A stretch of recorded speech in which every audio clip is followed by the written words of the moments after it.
panik, kami dari kelompok 7 akan melakukan observasi lapangan untuk tugas mata kuliah Sosiologi Antropologi dengan dosen pengampu Bapak Fauzan Nafis Firdaus, SPD, GR, MPD. Hari ini kami akan melakukan observasi dengan ojol. Adapun alasan kami memilih driver ojol karena tertarik dengan budaya kinerja dan budaya lingkungannya seperti yang di ojol itu berjalan setiap hari, mau hujan, panas, mau dingin, mau musim apa, orang itu tetap bekerja teman-teman. Dan juga saya juga tertarik mau wawancara ojol. Kenapa? Karena solidaritas orang itu sangat kuat ya. Satu ojol tersegiti bahkan 1.000 ojol masih bahkan turun ke lapangan. Oke.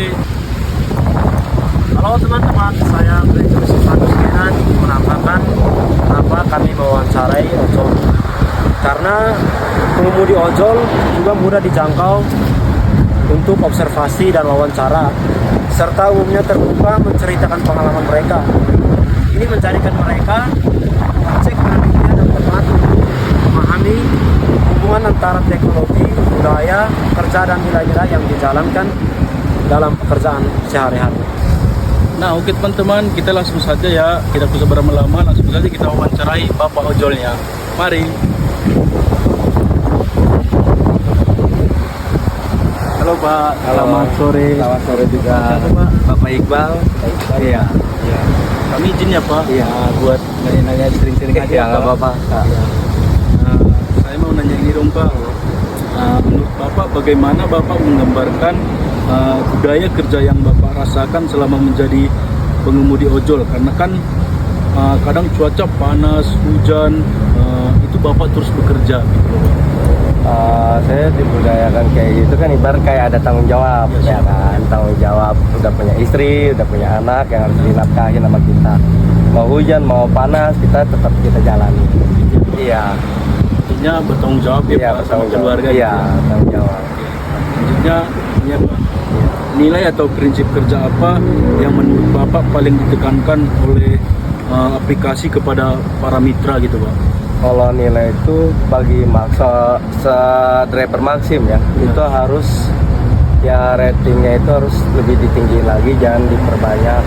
Kayak driver baru, yang driver lama nggak dapat orderan. Berarti intinya rating itu harus tetap, Iya, kalau nggak harus bisa naik, stabil gitu stabil ya Pak? lah, harus stabil lah orderannya. Terus ada juga ini Pak, apa tantangan terbesar yang Bapak hadapi ketika berusaha memenuhi target dan standar kinerja dari aplikasi? Kadang kita tuh potongannya juga lumayan sih kan, potongan juga lumayan ya. Buat driver itu ya kayak nggak sama kayak Argo gitu. Kadang juga dari customer bisa ngedit Argo, kita lebih nggak standar dan gitu kan. Kalau boleh tahu itu pendapatan paling kecil berapa itu Pak? Paling kecil di Maxim itu antara 150 sama 200. Terus jarak paling jauh gitu Pak? Soalnya kan saya juga kan pengemudi ojol, Iya. Grab kan. Iya. Kadang ada tuh kayak Argo 8.000 gitu. Itu menurut Bapak gimana? Kalau di Maxim tuh kan kita paling standarnya itu kan 200. Jaraknya 4 kilo, paling gede itu harus bisa 100.000, 150. Ya mau gimana lagi lah, harganya segitu. Tapi kalau harga segitu potongannya harus standar, tidak perlu naik. Terus kalau di Maxim kayak Grab kan ada ini kayak bawa penumpang, Iya. makanan juga. Iya. Kalau di Maxim itu apa Pak? Kalau di Maxim tuh sama kayak di Grab, Gojek, kan ada penumpang, ada barang, ada paket, ada makanan. Tapi kalau di Maxim makanan itu tidak bisa di-refund, ya kita harus kalau kena orderan fiktif, udah kita harus makan. Ini terakhir dari saya Ya. Pak, bagaimana interaksi Bapak dengan sesama pengemudi ojol nih di lapangan? Apakah terbentuk budaya kebersamaan atau solidaritas? Karena kan yang kita tahu ya Pak, satu ojol tersegiti kadang seluruh ojol pasti ikut merasakan. Itu gimana menurut Bapak? Menurut saya sih emang udah dari lama ya, ibarat budaya kita sebagai ojek online harus solidaritas satu sama yang lain. Oke Pak, ini juga teman saya ya. Iya. Halo, Pak. Iya. Saya Gregory Sifanus Ginan. Iya.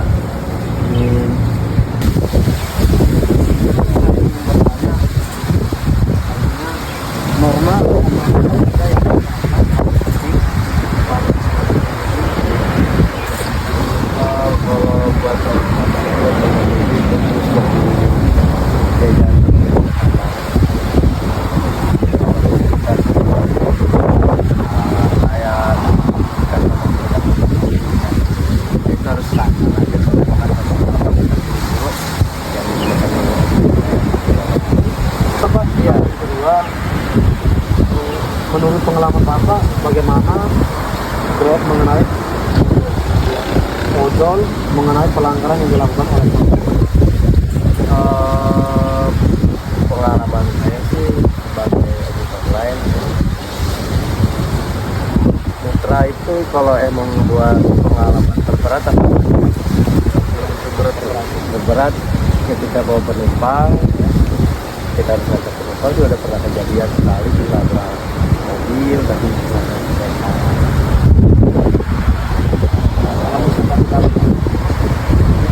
kalau tabrak mobil kayak gitu saya habis ngedrop ya.